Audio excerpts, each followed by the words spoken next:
raconter des histoires. Hein. Moi, je suis pas le père. Hein. Ça vous choque, ça? C'est drôle. C'est drôle comme les gens simples se font des idées étonnantes sur les femmes. L'amour. Oh. Bonsoir. Je passais dans le quartier, alors je suis venu vous dire bonsoir. Oui?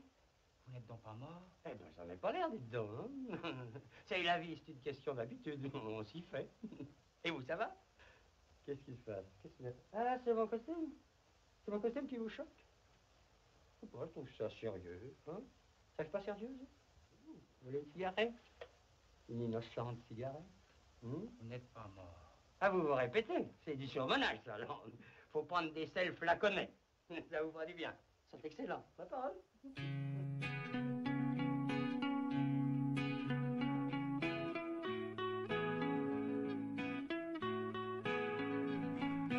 Jules Berry, c'est un des plus grands acteurs du cinéma français depuis que le cinéma existe. Nous sommes dans le 2e siècle du cinéma, qui est né, je vous le rappelle, en 1895.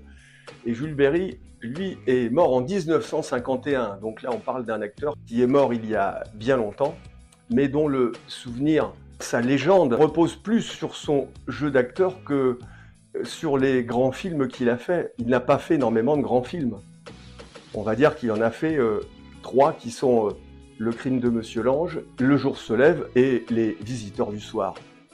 Mais Jules Berry, c'est d'abord un personnage. C'est quelqu'un qui est, comme on dit aux États-Unis, bigger than life. Et il était impossible pour moi de faire cette série cinéma sans parler de Jules Berry.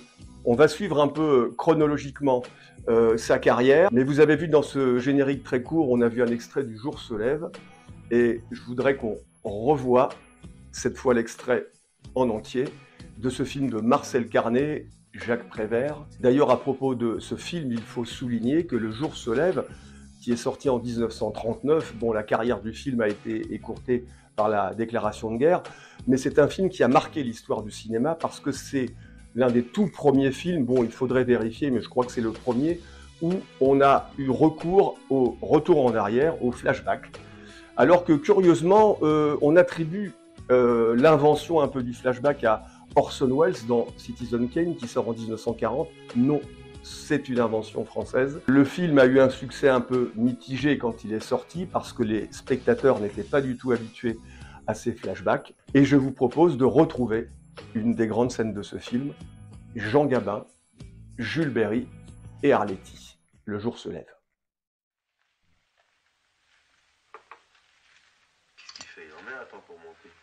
Qu'est-ce qu'il fait?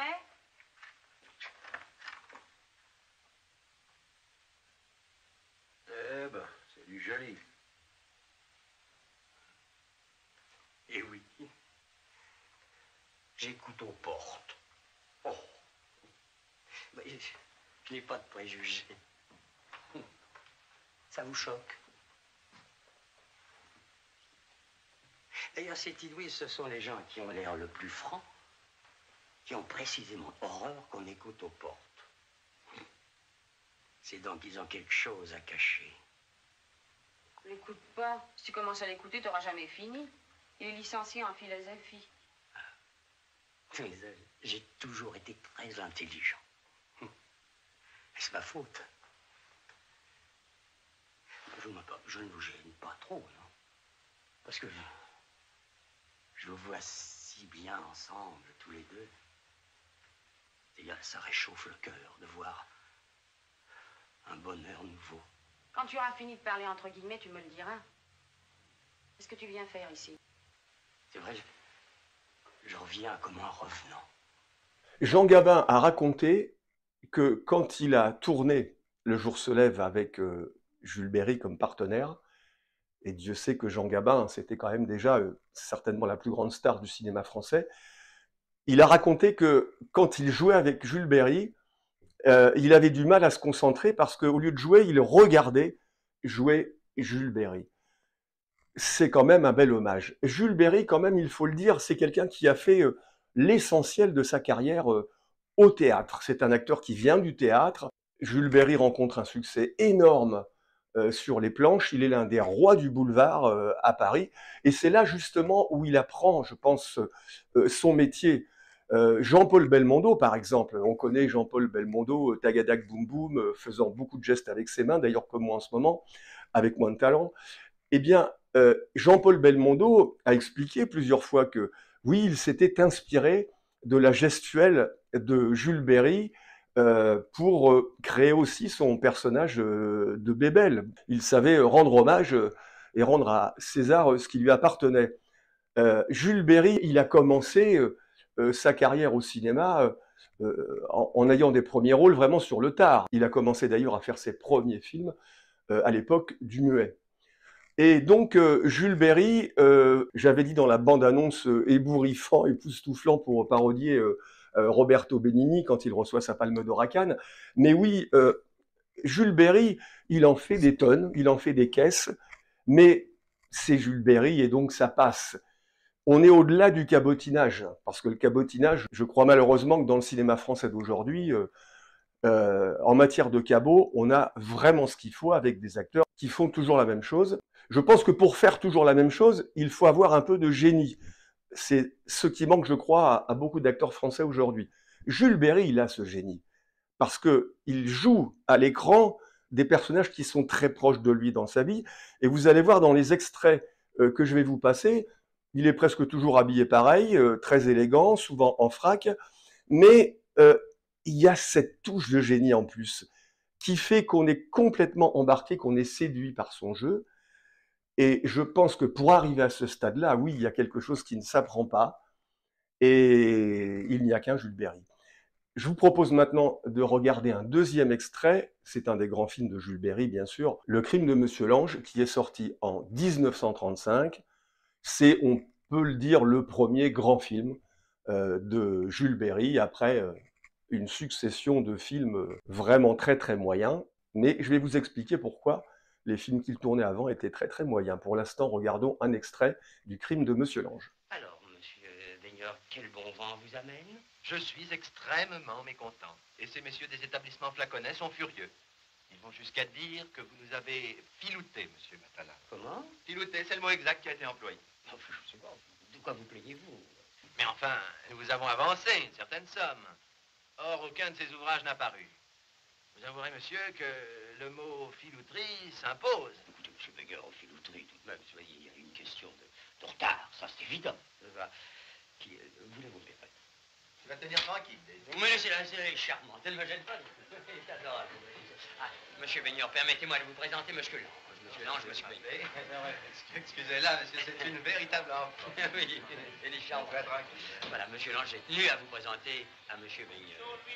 Attends, je vous reverrai tout à l'heure. Voulez-vous vous retirer? Pardon. Voilà. Vous avez vu monsieur Lange? Oui. Un génie, monsieur. Un génie. Il travaille à une œuvre immense. Vraiment, ce garçon? Croyez-vous, ce garçon qui a l'air insignifiant, il écrit Arizona Jim. Arizona Jim. Quelque chose comme Les Misérables. Simplement. Avec Arizona Jim, les pilules Ranimax vont faire le tour du monde, vous vous rendez compte? Jean Valjean ou Don Quichotte prenant des sels flaconnés ou des pilules Ranimax. C'est prodigieux.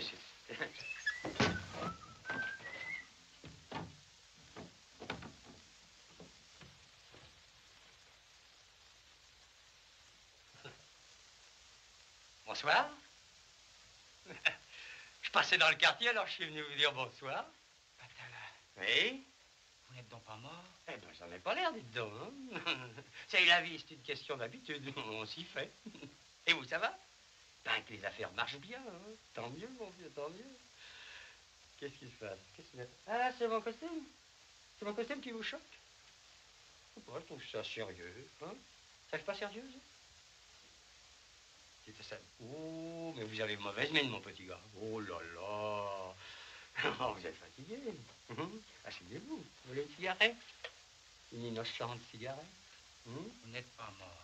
Ah, vous vous répétez. C'est du surmenage, ça. Faut prendre des sels flaconnés. Ça vous fera du bien. C'est excellent. Ma parole. Et je vous propose de retrouver Jean Renoir, le grand Jean Renoir, qui a fait tellement de chefs-d'œuvre. nous parler de son film.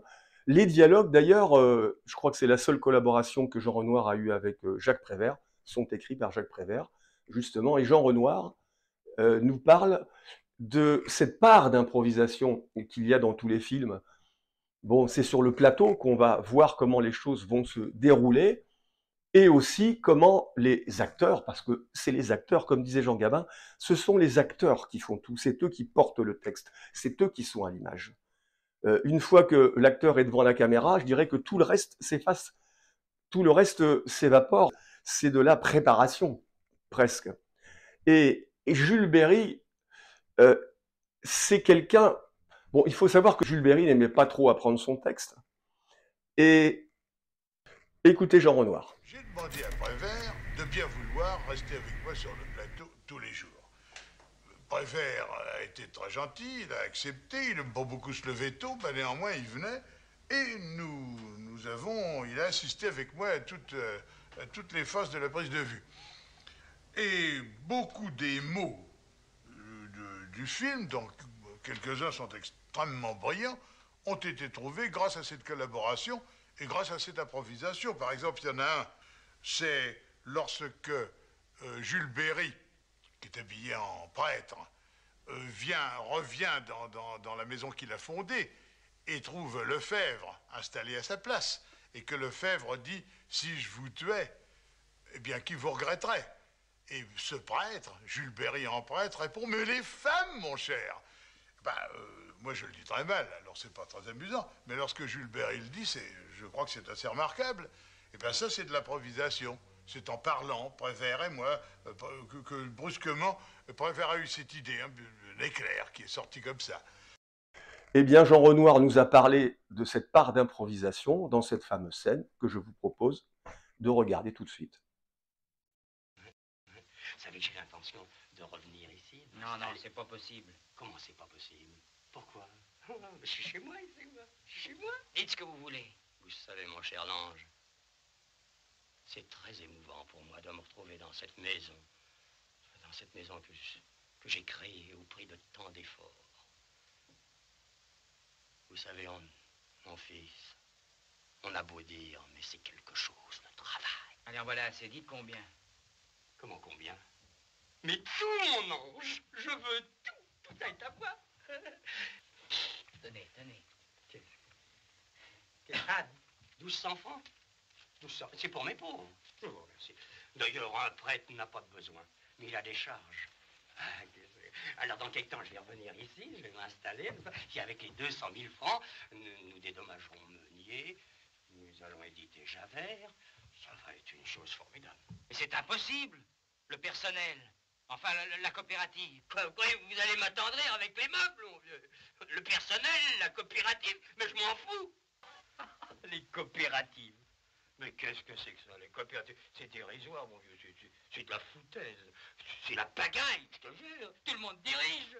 Le colleur d'affiche donne son avis. Oh, mais non, ce qu'il faut, c'est une autorité, c'est quelqu'un qui dirige, un homme, moi. Et puis si ça me plaît, je foutrai tout le monde à la porte. Vous n'avez fait que des saloperies ici. Il y a que depuis que vous êtes parti que ça marche. Vous voulez revenir pour tout foutre par terre? C'est bien dommage que je sois pas mort, hein. Tu devrais me tuer. Ah oui. Qui vous regretterait? Mais les femmes, mon vieux. Alors, je vous disais que Jules Berry, c'était un acteur de théâtre, un acteur du boulevard, où il a joué tellement longtemps et des pièces à succès. Et je vous ai choisi un extrait d'un film qui s'appelle Le Mort en fuite, d'ailleurs qui a donné lieu à un remake une vingtaine d'années après. Bon, ce n'est pas un chef-d'œuvre, mais l'intérêt de ce film, c'est que Jules Berry, il joue le rôle d'un acteur. Le pitch est assez simple, deux acteurs qui n'ont aucun succès au théâtre montent une espèce d'affaire de faux assassinats pour qu'on parle d'eux dans les journaux et pour essayer de donner un coup de boost à leur carrière qui en a bien besoin. Malheureusement, ça ne se passe pas du tout comme ils veulent. Et l'un des acteurs, interprété par Jules Berry, se retrouve en prison. Malheureusement pour lui, il est pris pour un autre, et cet autre étant une personne qui est recherchée par un État qui veut le mettre en prison. Il s'agit d'un opposant politique. Et Jules Berry, dans sa geôle, est face à ses geôliers, et il essaie d'expliquer qu'il n'est pas du tout la personne que l'on recherche. Il explique qu'il est un acteur, et c'est l'occasion de voir un peu de cabotinage de Jules Berry, mais avec tellement de talent. Je ne suis pas général. Je ne suis pas... Non, pas Popov. Moi, pas Popov. Popov, pas moi. Sans barbe. Rasé. Enlever la barbe. Pas... Trignol. Comédien. Oh, moi. Non. Comprenez pas. Moi, acteur, moi, Napoléon. Moi, j'ai joué Napoléon. Joué, acteur, oh. Napoléon. Ouais. Moulin Rouge, Paris.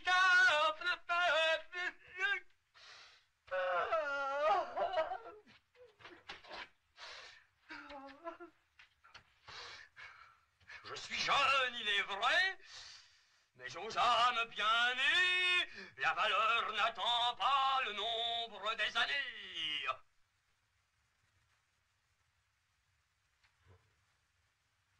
Mais que diable allait-il faire dans cette galère?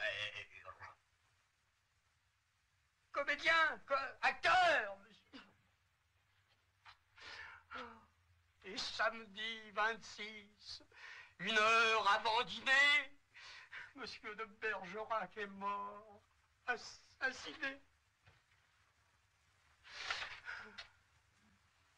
Comédien, pas comédien.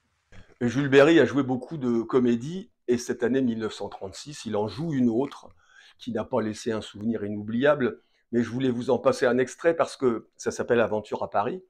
Et vous savez, Jules Berry, bon, le titre de cet épisode, c'est Jules Berry, acteur et flambeur.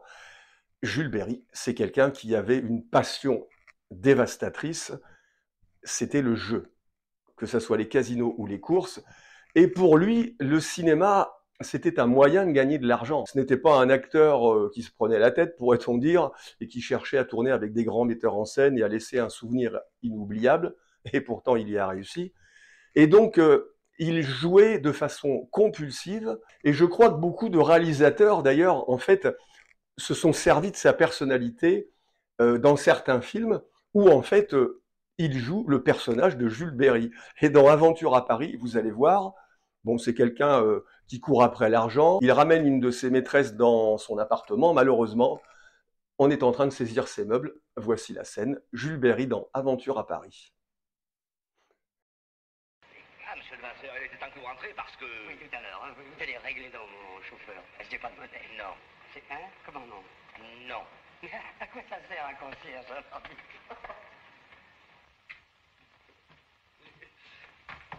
La porte est ouverte. Vous avez peut-être une réception? Qu'est-ce qui se passe?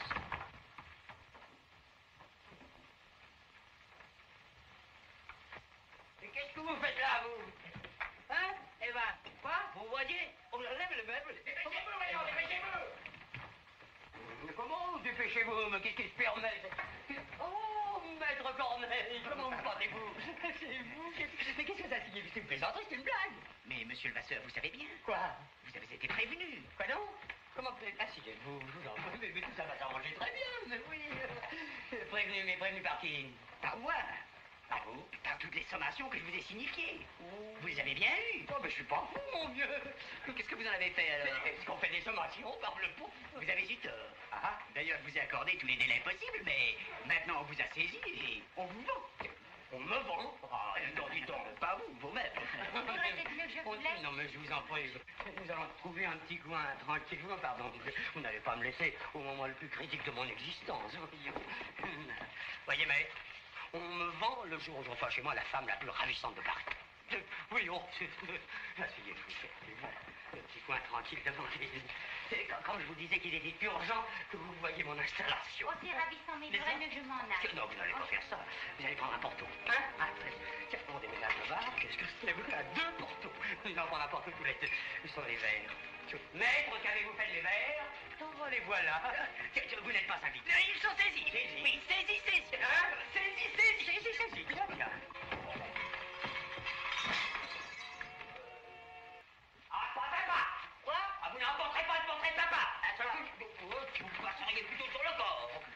Monsieur Sauvaget me fait saisir. Eh bien, il va savoir ce que ça lui coûte. C'est moi qui vous le dis. Tenez, d'ailleurs, mon petit, nous allons aller boire cette bouteille de Porto avec papa. Vous avez décidé à me payer, vous? Ah, vous arrivez bien, vous. Dites donc, monsieur va vous régler. Comment? Oh, bah, vous mettrez ça sur mon compte. Mais monsieur le master... Payez, monsieur, payez. Écoutez, maître Corneille, monsieur Sauvaget me chasse de chez moi. Eh bien, je vous déclare que j'irai habiter chez monsieur Sauvaget. Je pourrais bien voir ça, moi. Vous allez le voir. Et je vais plus loin. Je coucherai chez monsieur Sauvaget. Et même dans le lit de monsieur Sauvaget. Ah ben oui, oh, mais vous voulez parier avec moi? Ah non. Non, ben vous avez bien raison parce que vous perdriez. Au revoir, mon ami. 2 ans plus tard, 1938, Aventure à Paris, Café de Paris, un autre film qui n'est pas un chef-d'œuvre, mais qui a toujours l'intérêt de nous présenter Jules Berry aux prises avec la police. Et une fois de plus, regardez les extraits qui se suivent, vous voyez que son personnage est le même, presque dans tous ses films. Il interprète son personnage, il construit, en fait, peut-être sans s'en rendre compte, la légende de Jules Berry. Un extrait de Café de Paris sorti en 1938.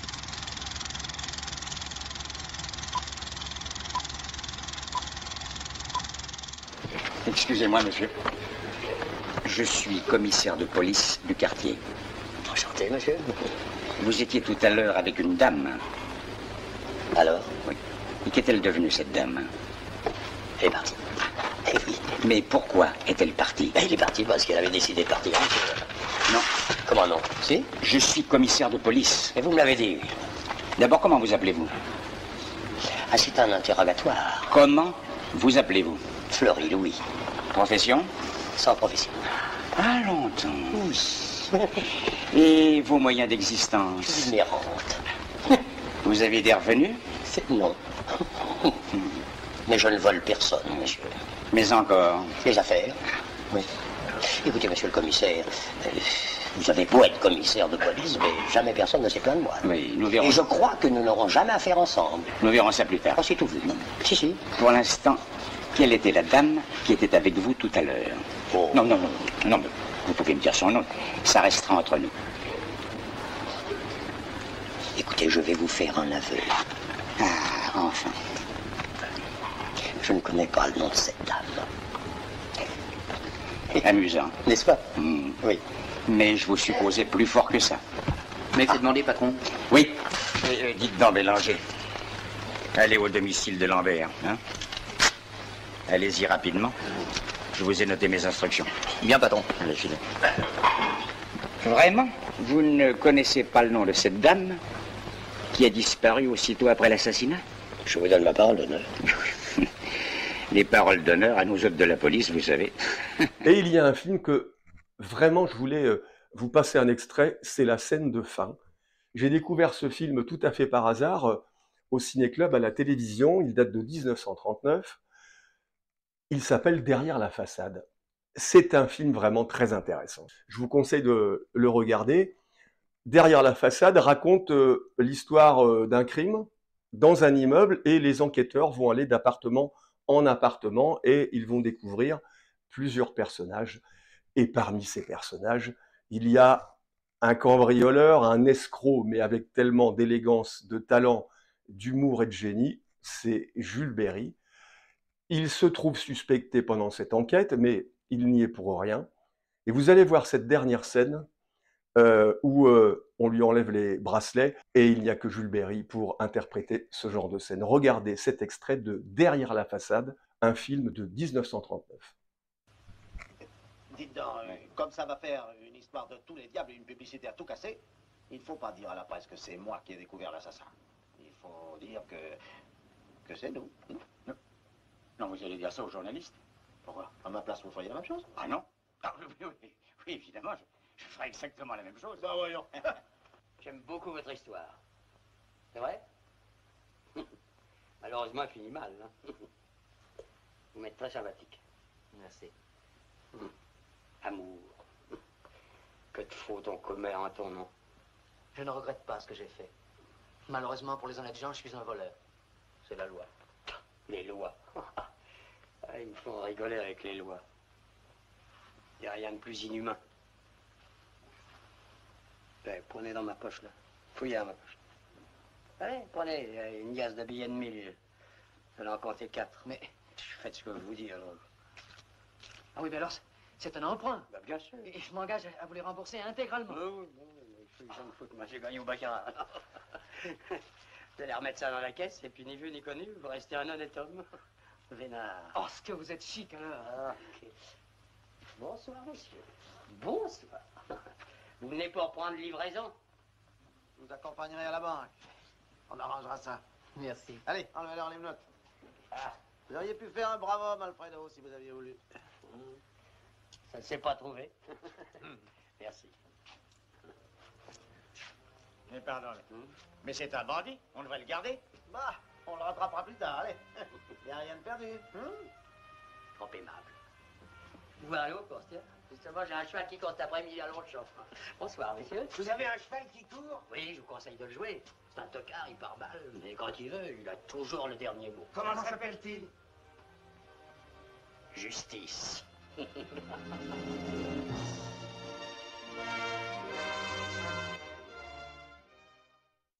Et 1939, c'est bien sûr les débuts de la Seconde Guerre mondiale.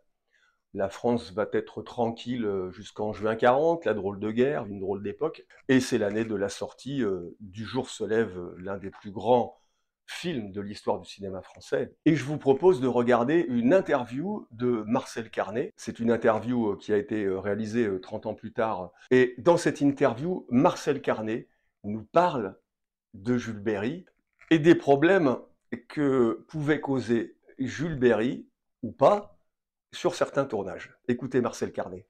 Expliquer une scène à Jules Berry, à Gabin, à Arletty, c'est merveilleux ce qu'on est suivi tout de suite, vous comprenez. Et Jules Berry, il est arrivé une chose à Jules Berry, c'est qu'il a tourné énormément de films, c'était un homme, c'est un joueur, il avait besoin d'argent, il perdait beaucoup, il ne gagnait jamais, comme beaucoup de joueurs, et il tournait un peu n'importe quoi. Alors évidemment, il a noyé sa carrière dans des films catégorie B, comme on dit, et il n'a guère tourné que 4 ou 5 films dignes d'intérêt, dont le merveilleux Monsieur Lange de Renoir.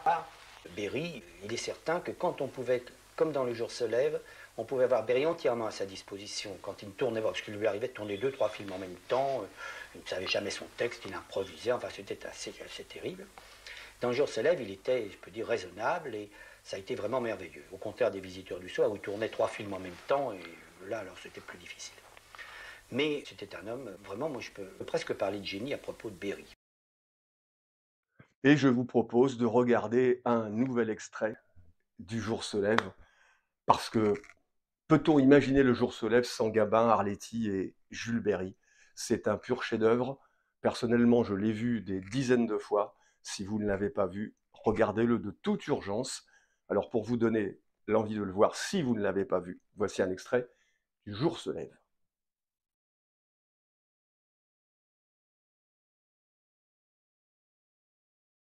Qu'est-ce que tu viens faire ici, toi?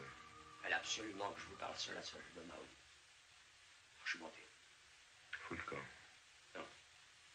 Fous-moi le camp. Non, je ne partirai pas avant que vous m'ayez entendu. Je veux plus t'entendre, je t'ai assez entendu, tu peux foutre le camp. François ne veut plus le voir. Et alors? Non, comment, mais je peux pas admettre ça, parce que c'est vous qui lui avez défendu, je le sais. Puisque tu le sais, pourquoi tu me le demandes? Évidemment, le soir, j'ai raconté des histoires. Hein. Moi, je suis pas le père. Hein. Ça vous choque, ça? Je suis un imaginatif, un rêveur. Si vous voulez, je fais exactement ce qui me plaît. Et ce que je veux. Je ne pouvais pas supporter que cette... Oh, mais pas comme ça, mon Dieu!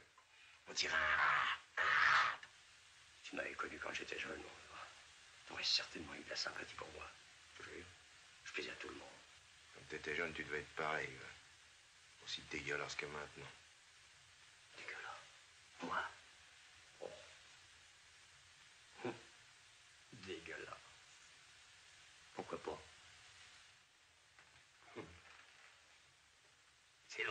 C'est drôle comme les gens simples se font des idées étonnantes sur les femmes. L'amour. Oh. C'est beau d'être aimé, hein. Moi, même pas. Mais je plais. Plaire, tout est là, tu sais. Alors, comme je lui plaisais, voilà. La petite émoine. J'aurais eu tort de me gêner, j'adore la jeunesse. Ça t'intéresse, ça, hein? Tu veux des détails, dis. Ta gueule. Quoi? Tu vas la taire, ta gueule. Tu vas la taire, ta gueule. Ah! Oh.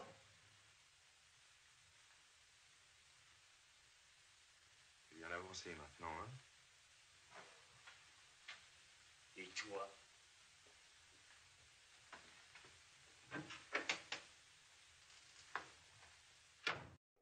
J'ai trouvé une interview de François Perrier. François Perrier, j'y consacrerai une petite émission parce que François Perrier, peut-on imaginer le cinéma français sans François Perrier? J'ai eu la chance de l'interviewer il y a bien longtemps, un homme délicieux, d'une courtoisie totale. Et vous allez voir cette interview, il parle de sa rencontre tout jeune acteur avec Jules Berry et je vous la propose maintenant parce que, non, je ne vous en dis pas plus. Écoutez, François Perrier nous parler de sa rencontre avec Jules Berry. J'ai toujours eu une immense admiration, c'est vrai, c'est bien vrai. C'était un acteur extraordinaire. Jules Berry a décidé un peu de ma carrière. J'aurais voulu être un Jules Berry. Est-ce que j'ai réussi? Je ne le sais pas du tout. En tout cas, il était admirable, vous vous en souvenez certainement, dans Le Diable, précisément des Visiteurs du Soir. Et c'était assez amusant car j'avais été le voir tourner un jour au studio et je lui dis, c'est une merveilleuse répartie d'acteurs qu'il a eu là, je lui dis, vous savez, c'est très drôle pour moi de vous voir en diable, car la première fois que je vous ai vu au monde, c'était dans une pièce d'Alfred Savoir qui s'appelait Lui, où vous jouiez Dieu. Et il m'a répondu, c'est le même rôle. Ce qui est vrai d'ailleurs, au point de vue comédien, Dieu et le diable, c'est à peu près la même chose, en tout cas ça se joue de la même façon.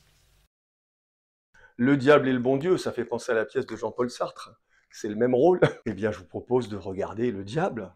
Jules Berry, c'est la scène finale, bien sûr très connue, des Visiteurs du Soir, sorti en 1942, chef-d'œuvre parmi les chefs-d'œuvre, un film de Marcel Carné et Jacques Prévert. Je savais bien que je ne pouvais pas vous perdre. Anne! Éloigne-toi de lui! Non. Rien ne pourra nous séparer désormais. Éloigne-toi de lui pour la dernière fois! En pierre, vous entendez? En pierre, vous serez changé.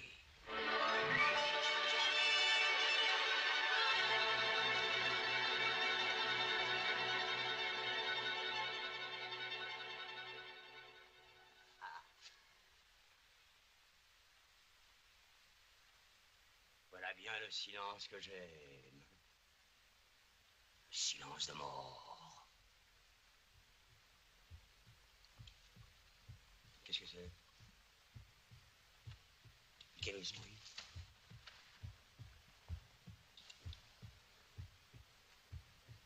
Et c'est leur cœur que j'entends.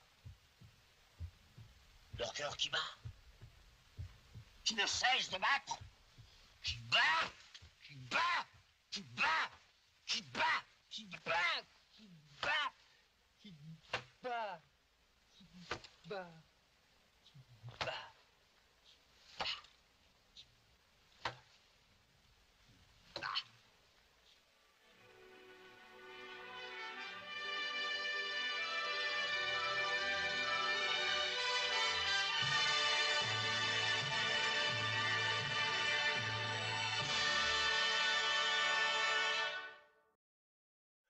En 1943, c'est le dernier bon film tourné par Jules Berry. Et là, je suis content de vous montrer un extrait parce que le film est adapté d'un roman de Georges Simenon. Il se trouve que j'ai écrit sur Georges Simenon, que j'ai interviewé puisque j'avais fait un livre sur lui il y a bien longtemps aux Presses de la Cité. Et le livre en question, Le Voyageur de la Toussaint, se passe à La Rochelle. Je suis rochelais. Et cette fois, le film a été tourné dans son décor à La Rochelle, même si c'est en studio, mais l'action est restée à La Rochelle, parce que souvent, dans des adaptations de Simenon, comme Chabrol pour Les Fantômes du Chapelier, eh bien, il délocalise l'action en Bretagne. Bref, là, ça se passe à La Rochelle, et je vous ai choisi un extrait où on voit le bureau du personnage interprété par Jules Berry, que vous allez voir, qui est place de l'Hôtel de Ville. On voit derrière, d'ailleurs, à travers les fenêtres, le campanile de l'Hôtel de Ville de La Rochelle, plus vieil hôtel de ville de France en exercice. Certaines parties datent de la Renaissance. Voilà, je reviens au cinéma. Le Voyageur de la Toussaint, avec Jean de Sailly, jeune premier à l'époque, et Jules Berry. C'est un film de Louis Daquin, et avant de vous montrer cet extrait, je vous propose de regarder une interview de Louis Daquin qui nous parle de Jules Berry. Louis Daquin, malheureusement, n'a pas laissé un grand souvenir comme réalisateur, et pourtant, c'est un excellent metteur en scène. Donc je vous propose d'écouter Louis Daquin nous parler de Jules Berry. Et vous allez voir, c'est un peu les propos qu'a tenus Marcel Carnet. Vous allez voir que la légende de flambeur de Jules Berry n'est absolument pas usurpée. Jules Berry, bien sûr, que... Comment était-il dans la production de ce film? Bah, vous savez, je crois, comme dans tous les films. C'est-à-dire? Bah, il était Jules Berry. Je crois qu'il n'aimait pas apprendre le texte ou autre chose. Il parcourait, puis alors, pour peu qu'il ait passé une nuit à jouer au baccarat, sa mémoire n'était plus très souple. Alors, ça lui échappait, il commençait à partir dans une autre voie. Et je vous propose maintenant, après ce préambule, de regarder un extrait du Voyageur de la Toussaint, qui se passe à La Rochelle. C'est pas ce petit paltoquet qui va nous mettre des bâtons dans les roues. Pour moi, la seule attitude à prendre...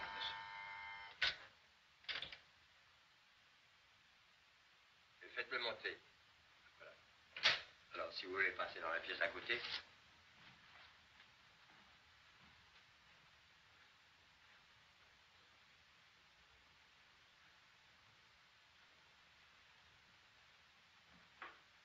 Mon cher Gilles, soyez le bienvenu.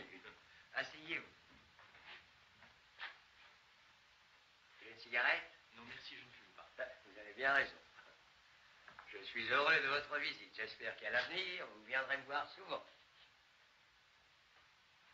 Alors? Monsieur Plantel, je voudrais que vous me remettiez les dossiers de toutes les affaires auxquelles mon oncle était intéressé. Vous n'y pensez pas, les dossiers? Oui, je suis venu pour...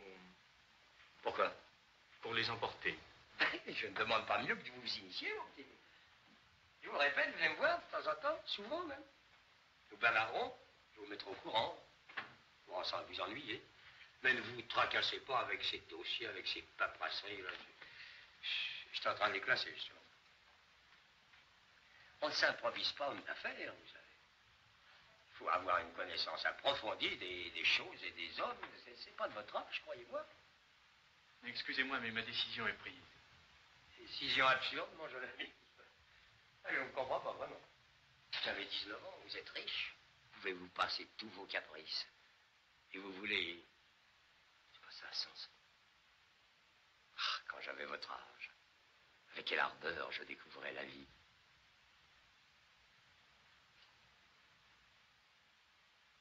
Et les jolies maîtresses de nos 20 ans restent toujours de beaux souvenirs. Monsieur Plantel, je ne voudrais pas vous ennuyer davantage. Soit. Mais il m'est difficile de ne pas considérer votre démarche comme une manifestation de défiance et même d'hostilité. Au reste, cette idée ne vient certainement pas de vous. Non, elle vous a été inspirée. Hein? Pas le mot du monde. En tous les cas, monsieur mon voisin, méfiez-vous de ne pas faire le jeu de votre inspiratrice. Monsieur? Au revoir, monsieur mon voisin. Alors voilà, j'espère que si vous ne connaissiez pas Jules Berry, pour les plus jeunes d'entre vous, bon, cela dit, quand il est mort, je n'étais pas né, mais je me suis toujours intéressé au cinéma depuis le début. Et Jules Berry, franchement, c'est un personnage tout à fait hors cadre presque du cinéma français, parce que vous l'avez vu, c'est un jeu extraordinaire, c'est un personnage en lui-même, et qu'on faisait tourner, en fait, pour interpréter son personnage de Jules Berry. Et je crois qu'il n'y a aucun autre acteur qui ait fonctionné comme Jules Berry. Il a un panache, un allant, une décontraction, un œil très important, l'œil de Jules Berry. Je vous le disais tout à l'heure, beaucoup d'acteurs aujourd'hui sont de vrais et d'épouvantables cabots parce qu'ils surjouent et ça devient très, très mauvais. Jules Berry ne surjoue pas, en fait. C'est là toute la subtilité de son jeu. Et c'est là où est le génie. C'est que son jeu reste assez contrôlé. Bon, il faut savoir aussi que Jules Berry, vous l'avez entendu dans les interviews, ne voulait pas apprendre son texte, il improvisait. Mais pour improviser à ce stade-là, il faut en avoir sous le pied, hein. Donc, vous l'avez compris, dans mes petites émissions, souvent je parle des acteurs presque autant que des films. Et je trouve que ce qui manque au cinéma français, ce sont de vrais caractères, il n'y en a pas beaucoup. C'est-à-dire des acteurs qui aient une étoffe, qui, à eux-mêmes, portent un film, mais sans en faire de trop, sans faire du cabotinage. Et Jules Berry savait faire ça. Et c'est ce qu'on appelle un acteur génial. Voilà. Jules Berry, qui était né à Poitiers, oui, j'avais oublié de vous le dire, s'il y a des Poitevins parmi vous. Il y a d'ailleurs un médaillon dans une rue, la rue Sainte-Opportune, je crois, qui nous rappelle que Jules Berry est né à Poitiers, où il est resté les premières années de sa vie. Voilà, Jules Berry, salut l'artiste, hein, c'est le moins qu'on puisse dire. Et vous l'avez vu une fois de plus, il est mort en 51, Jules Berry en 1951. On parle encore de lui, ça nous prouve bien que le cinéma est plus fort que la vie. À bientôt. Si je m'intéresse à cette petite, c'est parce que cette petite, c'est ma fille.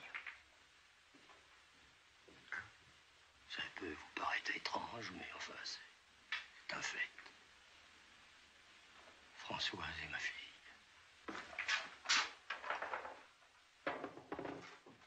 Et puisqu'elle est d'assistance.